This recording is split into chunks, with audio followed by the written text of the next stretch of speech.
Panguva ino zviri kunyatsobuda pachena kuti ZANU-PF iri kuspenda mamillions nemamillions ichi-inspire neku-empower pamwe chete nekuisa development munyika.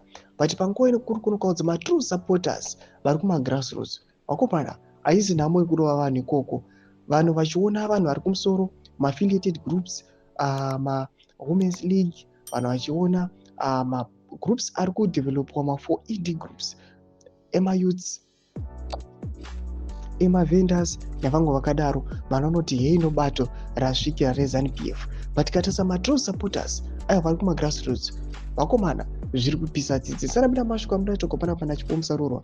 Don't forget to subscribe or like on the bell icon. I'm posting this picture samuri kuona obuda nyora chiti. My tour during the past months showed me that real ZANU-PF grassroots supporters are also wallowing in abject poverty, while criminals advocating for Mnangagwa system extension are living large. Inzara dzega mukati omo hazvinei nekuti ukusapota ZANU here kana kwete. Unonzwa munhu achiti 2030 vanenge vachitonga zvavo baba, apedza oti nditengerewo nyati zvakangooma bedway. Ndo masviko anouya panguva ino atogona chipomusarurwa coding aiwa kune ma-investigations ake. Panguva ino achinyatsoburitsa pachena kuti aiwa ma-true ZANU-PF supporters kuma-grassroots uko ndo vari kuona nhamo, aiwa vari kunyatsodya nokudzi zvironda. But mukatarisa ma-affiliated groups panguva ino vari kunyatsokuita mutambara-kede vachidya vachifara vachisplasha mari.